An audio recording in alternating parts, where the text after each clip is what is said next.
So please welcome Liz Peters. Confidence, vulnerability, and writing the book I need to read. In there. Sorry, I'll just put that there. Thank you. Thank you. Oh, thank you. Lovely.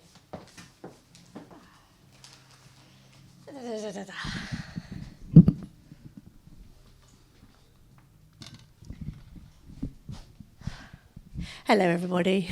Hi. Hi, I'm Liz, and I am going to share with you today a simple truth which has profoundly improved my experience of life, and I think will help you too as well. So I hope this is useful and inspiring. So as you said earlier, I'm a professional improviser, which means I go on a lot of stages and I spend my evenings teaching improvised comedy to people, which might sound like your worst nightmare, but it is a lot of fun. And my evenings are spent really energizing people, getting them out of their comfort zone, giving them a good laugh, and really inspiring them and engaging them to have a good, playful time. So that's how I spend my evenings. And a few years ago, what a lot of people wouldn't have realized is that I was coming to those evenings of work completely wired, because I'd spent the entire day just crying on the floor, like really sobbing, uncontrollable sobbing. I was experiencing so much anxiety that I could hardly breathe. I could barely lift myself up off the floor. I didn't want to go anywhere. I didn't want to see anyone. I didn't want to do anything. I just wanted to curl up and hide and cry. And in the evenings, I would have to lift myself up and then go and make a room full of strangers laugh, because that was my job. And I always felt better afterwards. Always. When I was at work and when I came home from work, I would have this renewed confidence. I'd feel so much more capable, so much more alive. And I realized that so much of that was down to how I was using my body.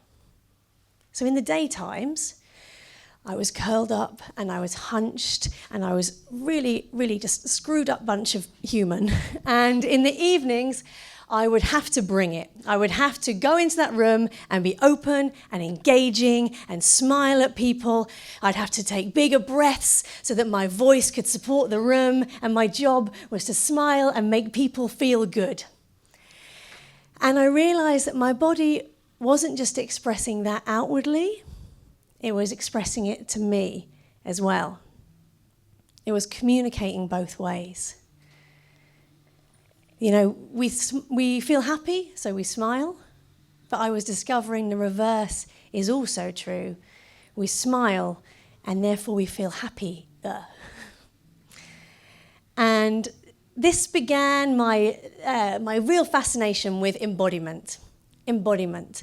The way that we sit, stand, move, and breathe can change the way we think, the way we feel, and the way we behave.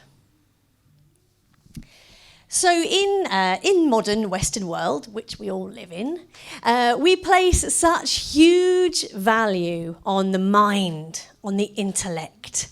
You know, for many people, the body is just this gorgeous hunk of meat that we travel around with that transports our brains from place to place. You know, we talk about being in the right frame of mind for things, but this is only half the story. The body completes that story. And the two of those, mind and body, co-create our experience of life. The body and brain, they're like a dream team. They work together. They need each other.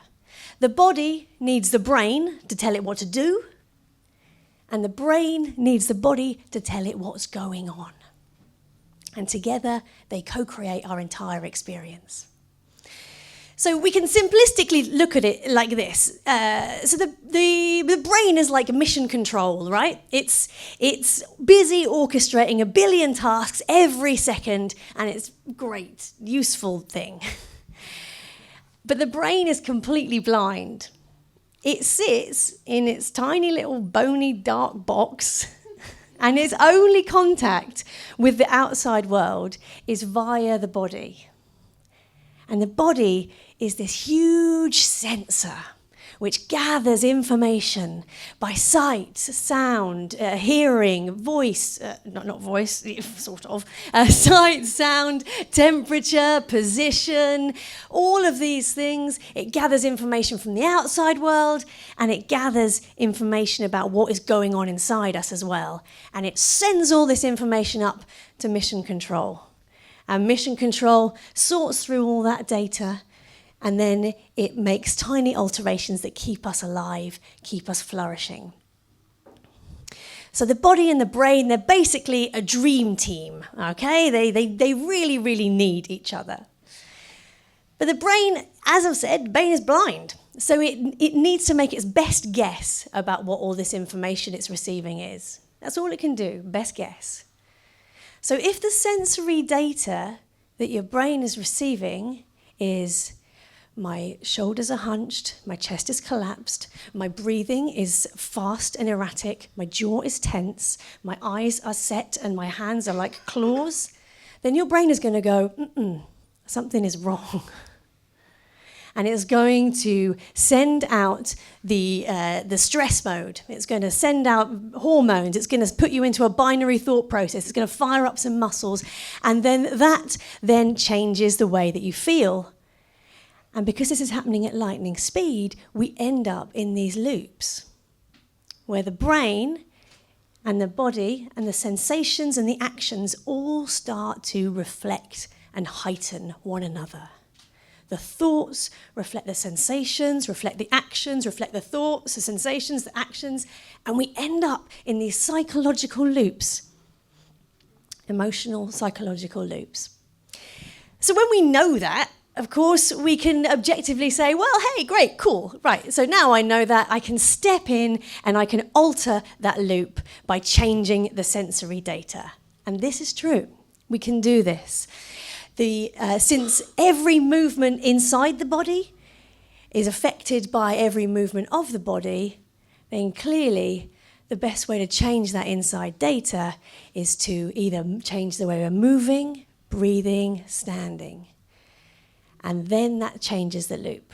Now, objectively, that sounds super easy, but the trouble is, so much is happening all the time, and so many of us are so disembodied, so disconnected, just stuck from the head up. We don't even know what all these micro actions that we're doing at any one time are.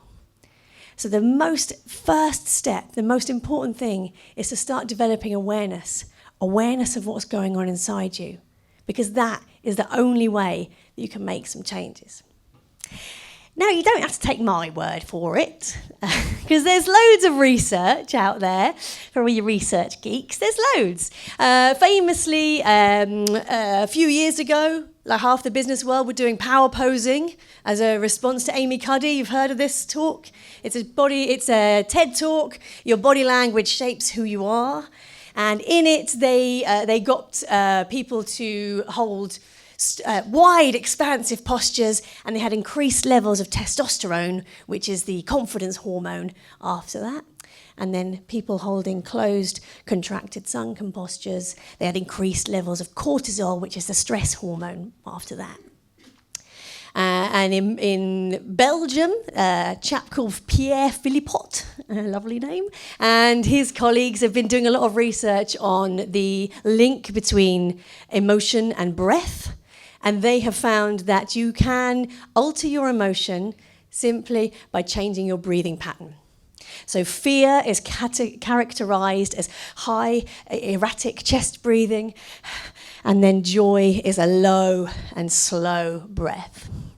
And then with movement as well, there's another team led by Sarah Snodgrass, because everyone's got a good name, Sarah Snodgrass, and they found that those who walked with swagger, that is with longer strides and more arm swing, they rated much higher on vigor and much lower on depression and fatigue. Whereas those who walked with more small steps rated much higher on depression and fatigue. So I'm not saying that this is a cure-all for anxiety and that we all just stand up straight and no one's ever going to be sad again. I mean, that's just not true. Right, we are really, really complex individuals and there is a lot going on. But this is a step in the right direction that we can all take. And it is applicable in every situation at any time. The first stage is awareness. What am I doing? So say, for example, I'm nervous, and damn, yeah, I was nervous earlier. So if I'm nervous, I go, oh, stop, what's going on? Okay, I'm tightening my jaw, I'm constricting my throat, I'm hunching up my shoulders, I'm getting a little bit grippy in my hands. And then the next stage is choice. How do I want to be? Right, well, I want to be a little bit more confident. So what is the body of confidence? Well, the body of confidence is shoulders back, smiling face, a little bit more air in the lungs, a little bit more swing in my style. And so you can reverse engineer it by getting those fine little components of actions together. Yeah. So I called this talk Confidence, Vulnerability, and Writing the Book I Need to Read. So confidence, these tools, they gave me the strength to get up and go when my cup was really, really low. And I use these tools every single day of my life, this awareness. Vulnerability, well, as we said earlier, I spend a lot of my time on stage, but this is genuinely the first time I've ever spoken to a group of people about my experiences of anxiety. So,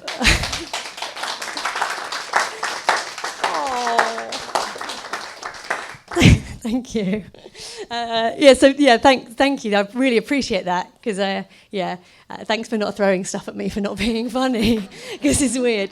I really appreciate that. So that feels very vulnerable to stand here and do that. And writing the book I need to read. So I wrote a book. It's not all about this, but it is very much the background and the ethos behind the book is what I'm talking about here. And I have to keep coming back to this book regularly because although this methodology is simple, it is not easy. We don't remind ourselves enough. I have to keep coming back to remind myself about it all the time. And remind myself that I have a choice. So the more we remember we have a choice, the more we can execute that choice. And then our choices start to become our habits. And then our habits become who we are. And I know that I want to be someone who steps into the world and owns it and has a confident, lovely time. I do not want to be someone who spends my whole life crying on the floor. So how about you all? How are you? And how would you like to be? Be that. Thank you.